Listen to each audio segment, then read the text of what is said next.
Oi, eu sou a Gi e esse é o Da Estante, meu canal sobre livros, e hoje eu vim falar sobre A Morte de Ivan Ilitch, do Tolstói. Eu acho que se tem mais um vídeo sobre clássicos aqui no canal, e faz um tempinho que eu tava com vontade de começar a ler, de conhecer esses autores russos, de conhecer Dante, de conhecer todos esses famosos e conceituados clássicos. Mesmo os livros pedidos na escola, tipo do Machado, do Luiz de Azevedo, esses autores eu não li, mesmo os brasileiros eu não li, e eu tenho interesse em ler eles também. E assim, eu queria começar de algum lugar. Então eu que tava com vontade de começar lendo um clássico russo, falei, vamos de A Morte de Ivan Ilitch, do Tolstói. É um livro fininho e eu acho que, assim, os livros finos são os melhores pra começar, os livros curtos, né, são os melhores pra começar a ler algum gênero, a ler no geral, porque te dá uma preparação pra talvez um livro maior, mais tenso, mais complexo. Então eu achei que esse poderia ser uma boa, de fato foi. Ele é publicado pela editora 34, muito conhecida por publicar esse tipo de livro, porque as traduções são boas e as edições em si são boas. Existe, por exemplo, a editora Martin Claret, que também publica vários livros do Dostoiévski, Tolstói e tal, só que a editora Martin Claret é conhecida pelas edições bonitas, mas pela tradução que deixa a desejar. E cara, são livros russos, italianos, sei lá o quê. Precisa ter uma tradução muito incrível que traga o contexto daquela frase, não só a tradução ao pé da letra, né? E a 34 é conhecida justamente por isso. Confesso que eu já tô com uma coceira pra ter todos os livros, porque eles são todos padronizadinhos, e eu adoro livro padronizadinho. Geralmente a capa é branca, com uma ilustração e aqui do lado colorido. E, gente, isso mexe com o meu coração, com o meu desejo de manter tudo bonitinho e ajeitadinho e por igual. E, ai, é tão difícil, mas enfim, foco. Esse livro tem, tipo, 76 páginas, pelo que eu olhei agora há pouco, e eu achei que eu ia ler ele, tipo, numa sentada. Que nem... Eu publiquei recentemente um vídeo sobre Vamos Comprar um Poeta. É um livro fininho, que, assim, eu li de uma vez só. Foi até triste, porque eu queria que ele durasse mais, mas eu li de uma vez só. E eu achei que esse, por ser curto, ia ser da mesma maneira. Não é um livro que você só lê. É um livro que você mastiga, digere, pensa um pouco e leva um tempinho. Eu achei que eu ia ler em um fim de semana e demorou um pouquinho mais, porque demanda você tá com vontade de ler, abrir e continuar aquela história, sabe? Mas não foi uma leitura chata, como eu fiquei com medo de que fosse, sabe? Enfim, vou ler aqui atrás para vocês terem uma noção sobre o porquê que esse livro foi publicado, na época em que ele foi publicado, qual a inspiração do Tolstói para escrever sobre a morte do Ivan Ilitch. Em agosto de 1883, 2 semanas antes de falecer, o escritor russo Ivan Turgenev escreveu a Tolstói. Esse é o autor que escreveu Pais e Filhos, ele é bem conhecido por essa obra. Faz muito tempo que não lhe escrevo porque tenho estado e estou literalmente no meu leito de morte. Na realidade, escrevo apenas para lhe dizer que me sinto muito feliz por ter sido seu contemporâneo, e também para expressar-lhe a minha última e mais sincera súplica. Meu amigo, volte para a literatura. O pedido de Turgenev alude ao fato de que Tolstói havia então abandonado a arte e renegado toda a sua obra pregressa para se dedicar à vida espiritual. Embora não se possa dizer com certeza em que medida as palavras de Turgenev repercutiram em Tolstói, é certo que A Morte de Ivan Ilitch, publicada 3 anos depois, foi a primeira obra literária que ele escreveu após seu retorno às letras, e que se trata de um dos textos mais impressionantes de todos os tempos. Uma dúvida. Eles mencionam aqui o tradutor, que é esse Boris Schneiderman. Quando você que lê clássicos russos, lê clássicos no geral, traduzidos, quando você vai procurar, você procura por tradutor?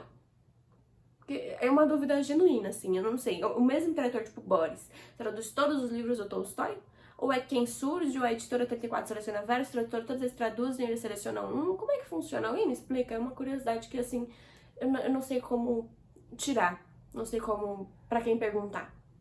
Então, A Morte de Ivan Ilitch foi publicada em 1886, ou seja, faz um tempinho, a realidade era outra. E, assim, a história começa com um amigo do Ivan Ilitch, eu não vou me atrever a falar os nomes, porque são russos, então, né, difícil. Mas começa com um amigo, Piotr, alguma coisa assim, do Ivan Ilitch, sabendo sobre a sua morte e indo ao seu velório. Quando ele chega lá, a mulher tá chorando e tudo mais, mas já tá vendo uma maneira de ganhar mais dinheiro com a morte do marido. Um amigo tá, tipo, meus pêsames, mas tá dando risadinha pelos cantos e marcando um jogo pra depois, pra mais tarde. Então, assim, as pessoas estão mais lá pela moral, pelas boas aparências, do que de fato pra prestar condolências, pra sofrer pela morte do Ivanildo. As pessoas estão mais, tipo, em prol da boa aparência. E aí, depois que passa essa cena do velório e tudo mais, a gente vai ver a história da morte do Ivan Ilitch, como tudo aconteceu, quem foi Ivan Ilitch, o que ele viveu. E aí a gente vai vendo que Ivan Ilitch, ele foi um cara, bacana, gente fina, que ele tentou construir uma vida dos sonhos. E ele foi construindo essa vida, ele almejava coisas grandes, e ele era uma pessoa grandiosa, então ele foi escalando na sociedade até virar um juiz, uma pessoa benquista e conhecida na sociedade. O Ivan Ilitch era isso que ele buscava e ele conseguiu. Ele se tornou o ídolo dele.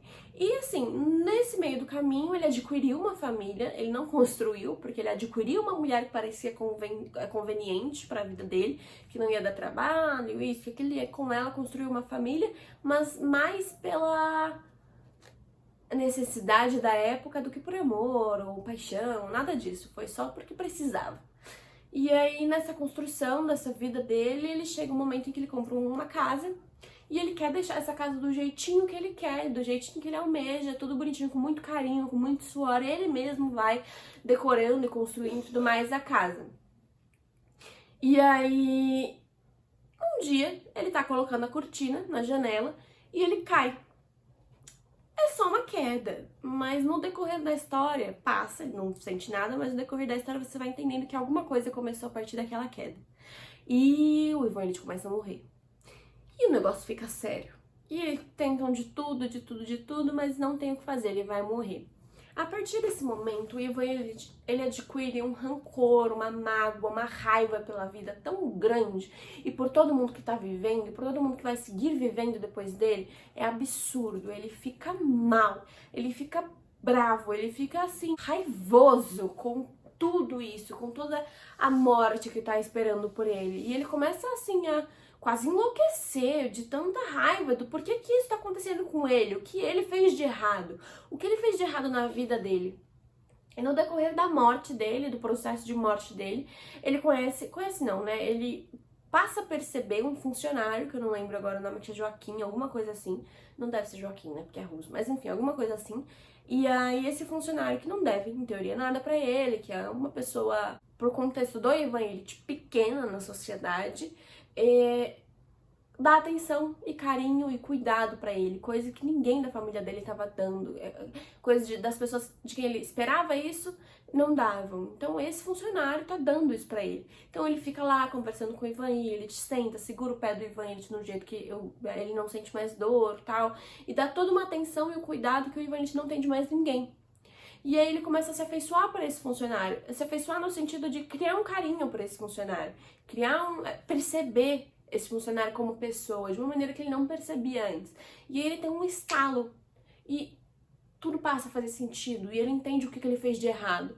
Eu confesso que enquanto eu tava lendo o livro, falei, Tolstói revolucionário, Ivan Ilitch apaixonado pelo funcionário, olha quem diria. E aí o meu colega que me indicou o livro falou que eu tava viajando e falou que era por causa dessa questão de uma pessoa de baixa renda, tudo mais, que não devia nada pro Ivan Ilitch estar lá pra ele naquele momento, enquanto a família, os amigos, todo mundo que tinha dinheiro, o status não estava. E, claro, faz sentido, eu não acho que Tolstói em 1800 ia estar falando sobre paixão entre dois homens, mas eu gostei mais da minha versão. Pelo que eu entendi, esses clássicos, eles, assim, tipo a Metamorfose do Kafka, eu acho que vai muito da interpretação de cada um. O que vocês interpretaram com esse estalinho do Ivan Ilitch, é claro que vocês vão me contar. E assim, eu achei muito interessante justamente isso. Tipo, eu interpretei isso, pra mim fez todo sentido. Pra mim fez tipo, nossa, tá muito implícito, mas tá aí. Mas pro meu colega já fez todo sentido essa questão da moral e dos status e coisas assim. O que fez sentido pra você, eu preciso que você me conte pra eu ir fazendo o balanço. E eu achei muito interessante isso, justamente de tipo, vai da interpretação de cada um. E não é só nos clássicos russos, é em qualquer livro, né? Cada um interpreta de um jeito aquela história. Enfim, isso me deu um estalinho de tipo, nossa, caramba, que legal. Eu achei que ia ser uma leitura chata ou maçante, e de fato não foi. Foi muito interessante ver esse processo de escrita do Tolstói. Eu achei muito interessante a maneira como ele mostra o relacionamento do Ivan Ilitch com a mulher. Tanto que eu vou... o próximo livro dele que eu vou ler vai ser o Felicidade Conjugal, que mostra a paixão de uma mulher por um homem. Eu achei muito legal a maneira como ele retrata o casamento e as relações no geral no livro. Eu achei bem completo. O legal é que, assim, é uma novela. Ela tem começo, meio e fim. E tudo se encaixa. O Tolstói, ele não cresce a história para os lados e vai buscando novos personagens e novas tramas. Não, ele mantém a história ali, naquele círculo. E ela fecha naquele círculo. Ele não cresce, é tudo ali. E isso é legal. É diferente, porque alguns livros a gente vai vendo várias histórias ao mesmo tempo, ou enfim, tipo, a história passa muito tempo depois do que aconteceu, ou enfim, os romances e tal, eles saem daquilo, eles vão pra mais. E ali o Tolstói, ele mostra uma história cheia, interessante, dentro de um mesmo círculo. Então ele vai mostrar como as pessoas estão vivendo com a morte do Ivan Ilitch, como isso afeta ele e todo esse processo. Então o que a gente vai acompanhar nesse livro é o processo da morte do Ivan Ilitch, como tudo se dá. A vida dele, brevemente, e esse processo, e o sentimento dele, e como ele alcança a paz, se alcança a paz no final, enfim. É bem interessante, foi uma leitura interessante, foi uma boa experiência. Se vocês leram clássicos e curtiram, enfim, começaram a ler clássico para algum livro, me contem qual que vocês começaram, o que vocês acharam, e se vocês têm interesse em começar, mas não sabem por qual, eu indico esse aqui, por ser curto e por ser interessante e não maçante, sabe? Eu fiquei contente, eu fiquei satisfeita, eu fiquei com medo de ficar frustrada e não foi o que aconteceu. O próximo que eu vou ler é esse Felicidade Conjugal, e eu separei também uma Metamorfose, do Franz Kafka, que, assim, é muito conhecido, eu nunca li, peço desculpa. Se você já leu, me conta, por favor, pra eu já ir me preparando. Eu ouvi falar muito sobre um outro dele que se chama Colônia Penal, então se vocês leram também, me contem, me deem dicas de outros clássicos que eu posso ler. Eu queria ler o A Divina Comédia, do Dante, mas ele é escrito de uma maneira diferente, meio teatral, e eu acho que vai demandar tempo e atenção, e eu não sei se vai acabar me frustrando, me dando medo. Me contem também a opinião de vocês. Bom, gente, é isso. Me contem o que vocês acharam do vídeo, do livro, enfim. Me acompanhem no meu Instagram, eu vou deixar ele aqui embaixo pra vocês. Eu sempre posto o que eu tô lendo no momento, o que eu tô achando, então me acompanhem lá também. Acho que é bacana. E eu sempre deixo aqui embaixo também os links dos livros que eu menciono no vídeo. Então, se vocês ouviram algum livro, ou esse mesmo aqui, e ficaram interessados, vai estar aqui embaixo, tá bom? Na descrição. Me contem o que vocês acharam, curtam, compartilhem, e não se esqueçam de se inscrever no canal, por favor. Um beijo, gente. Até a próxima.